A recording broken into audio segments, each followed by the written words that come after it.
নমস্কাৰ বন্ধুসকল, জীৱনটোত সুন্দৰভাৱে উপভোগ কৰিবলৈ আৰু আগবাঢ়ি যাবলৈ চৰকাৰী চাকৰিৰ অতি প্ৰয়োজন।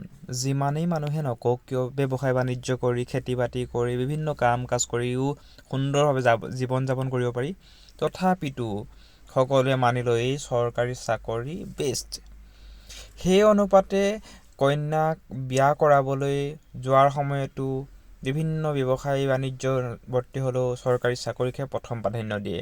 গতিকে আপোনালোকৰ বাবে পুনৰ আহিছে ভাল খবৰ। ৯,১০৫টা পদ ল'ৰাৰ আৰু ১০৭টা পদ ছোৱালীৰে আহি পৰিছে CRPFৰ recruitment. CRPF central reserve police ফ'ৰ্চৰ এপইণ্টমেণ্টৰ কাৰণে পদ মুকলি হৈছে ভাৰতত ৯,০০০ পদ। অসমৰ কাৰণেও 275 আৰু অভাৰঅল কেটেগৰী বেলেগ ৰাজ্যৰ ক্ষেত্ৰতো আপোনালোকে এপ্লাই কৰিব পাৰিব। অতি সুন্দৰ সুবিধা আহিছে। ছাবমিশ্যনৰ ষ্টাৰ্টিং ডেট হৈছে ২৭ মাৰ্চ আৰু লাষ্ট ডেট হৈছে ২৫ এপ্ৰিল ২০২৩।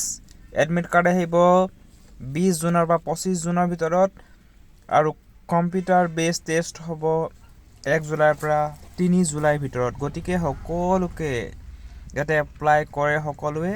যদি এপ্লাই কৰাৰ ক্ষেত্ৰত যদি ফ্ৰী এপ্লাই কৰিব লাগে মোক ডকুমেণ্টছ দিব, মোৰ হোৱাটছএপ নাম্বাৰত দিব, মই আপোনালোকক এপ্লাই কৰি দিম ফ্ৰী।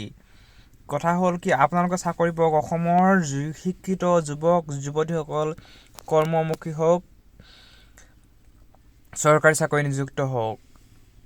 চৰকাৰী চাকৰি ওলাইছে কাৰণে বেছিকৈ চৰকাৰী চাকৰিৰ বিষয়ে কৈ দিছোঁ। যেতিয়া আপোনালোকে বিভিন্ন ব্যক্তিয়ে বিভিন্ন ক্ষেত্ৰত নিয়োজিত হৈ আছে তেখেতসকলেও চেষ্টা কৰি থাকক নিজৰ নিজৰ জেগাত সফল হ'বৰ কাৰণে। কিন্তু চৰকাৰী চাকৰিত ওলাইছে কাৰণে কৈছোঁ। ফিমেল পষ্টটো আহি পৰিছে। ফিমেল পষ্ট কম আছে যিহেতু ১০০ ঘৰতহে আছে। গতিকে ফিমেল পষ্ট অসমৰ ক্ষেত্ৰত মাত্ৰ 2টাহে আছে। অভাৰঅল CRPFৰ ক্ষেত্ৰত এইবাৰ যিটো ৯,০০০ পদ ওলাইছে আপোনালোকে চেষ্টা কৰক। আছাম পুলিচত পদ ওলাই আছে, আছাম ফৰেষ্টত পদ ওলাই আছে, বিভিন্ন ধৰণৰ বেটেলিয়ান বিভাগত পদ ওলাই আছে। সকলোকে স্বাগতম জনাইছোঁ। এই পদত এপ্লাই কৰক।